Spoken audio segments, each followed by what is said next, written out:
1 घंटा मैंने तकरीर की। मेरी तकरीर में जहां तक मुझे नजर आ रहा है, फर्ज कीजिए 100 लोग बैठे हैं, मजमा इस वक्त 100 लोग बैठे हुए हैं। 1 घंटा तकरीर की, आपको मालूम है क्या हुआ? तो तसव्वुर करें कि हुआ क्या इसमें। मैंने 1 घंटे तक तकरीर की, यहां से बैठ के बोलता रहा और आप सुनते रहे और 100 लोग बैठे हुए थे। क्या हुआ? तो कुछ नहीं हुआ। कयामत के दिन खुदा के सामने 100 घंटों का जिम्मेदार हूं। यह कहना बहुत आसान है कि मजलिस में इतना मजमा था। हर आने वाला खतीब की जिम्मेदारी को बढ़ा रहा है।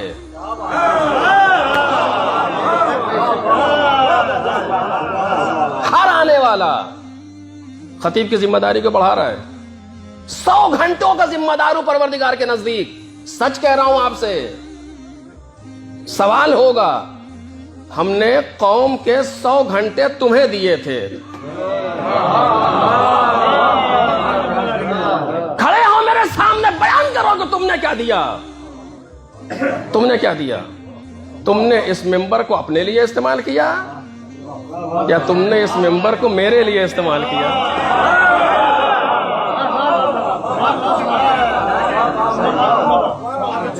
सही है या गलत है? तुमने इस मिंबर को मेरे लिए इस्तेमाल किया या अपने लिए इस्तेमाल किया? तुम्हारे बाप की जागीर थी ये, मेरी दी हुई नेमत थी, मैंने तुम्हें वहां बिठाया था। तुमने क्या किया? अगर तसव्वुर पैदा हो जाए तो इंसान का ज़हन माऊफ हो जाता है। यहां बैठने पर यह मामूली जगह नहीं है, ये दुनिया का तख्त नहीं है, ये दुनिया की कोई कुर्सी नहीं है किसी पार्लियामेंट की। ये मिंबर रसूल है। ये वो मकाम है कि जहां से पूरे दीन को पैगंबर ने पहुंचाया। ये वो मकाम है जहां से विलाय अहले बैत को पैगंबर ने पहुंचाया। ये वो मकाम है जहां से इस्मत अहले बैत का बयान हुआ। ये वो मकाम है जहां से सारे दीन का बयान हुआ। तुमको हमने वहां बिठा दिया, तुमने क्या किया? एक अब बात आ ही गई है, एक लफ्ज और कह दूं इस जगह पर, मजलिस बर्पा करने वालों से सवाल होगा।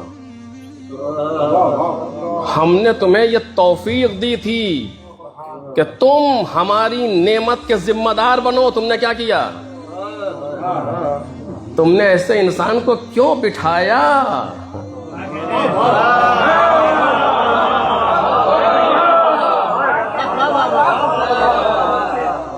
गलत नहीं कह रहा हूं, गलत नहीं कह रहा हूं, जिम्मेदारी है, ये तुम्हारी जिम्मेदारी है। बानियान मैं नहीं कह रहा हूं, मेरी क्या औकात, परवरदिगार पूछेगा। ये तुम्हारी जिम्मेदारी। हमने अपनी नेमत का बानी, हमने अपनी नेमत का खादिम तुम्हें बनाया था, तुमने क्या किया? तुम इसी फिक्र में रहे कि लोग कितने आ रहे हैं किसको बुलाने से, या तुम इस फिक्र में रहे कि मेरा पैगाम कौन पहुंचा रहा है। तुम सिक्के राजुल वक्त की तलाश में थे या तुम मुबल्लिगान दीन की तलाश में थे? जवाब दो। दूसरा मरहला। तीसरी चीज आप खुद ही समझ गए होंगे, जब यहां से बात शुरू हुई है तो वहां तक जाएगी। तुम क्यों गए ऐसी जगह पर? आपको मालूम है, मैं हदीस पढ़ रहा हूं आपके सामने, शोखी नहीं है। जनाब इमाम मोहम्मद तकी अलैहिस्सलाम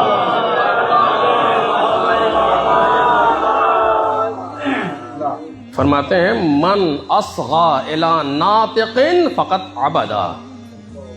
जिसने किसी कहने वाले की बात को गौर से सुना, इसे उर्दू में कहते हैं कान धरा, उसने उस कहने वाले की इबादत की है। मैं नहीं कह रहा हूं, नवे इमाम। जिसने किसी कहने वाले की बात को गौर से सुना, उसने उस शख्स की इबादत की। इनकान नातिको अनिल्लाह फकद अबदल्लाह। अगर ये बोलने वाला अल्लाह की तरफ से बोल रहा था तो सुनने वाले अल्लाह की इबादत कर रहे थे। अगर ये बोलने वाला अल्लाह की तरफ से बोल रहा था, मिन जानिबिल्लाह बोल रहा था, पैगाम परवरदिगार को पहुंचा रहा था, पैगाम आइम्मा ताहीरीन को पहुंचा रहा था, तो सुनने वाले अल्लाह की इबादत कर रहे थे। अब समझे कि मानी क्या है जिक्र वाली ये इबादत। सलावत मोहम्मद और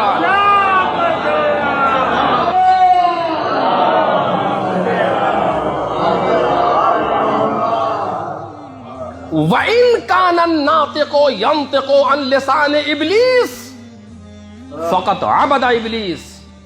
अगर वो बोलने वाला शैतान की जबान से बोल रहा था तो सुनने वाला शैतान की इबादत कर रहा था।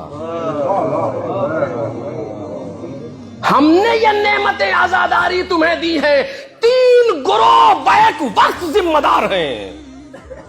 मैं सच कह रहा हूं आपसे मेरे अजीजों, सच कह रहा हूं, छोटा मुंह बड़ी बात, लेकिन सच कह रहा हूं आपसे, एक आजादारी में कम से कम 3 गुरोह एक वक्त में जिम्मेदार है। पढ़ने वाला, वो सोस खान हो, वो खतीब हो, वो नौहा खान हो, वो शायर हो, कोई हो, पढ़ने वाला, पढ़वाने वाले, सुनने वाले। अगर ये तीनों अपनी जिम्मेदारी को पूरा कर दें, एक मुहर्रम हमें उलझ न दे तो बात ही क्या।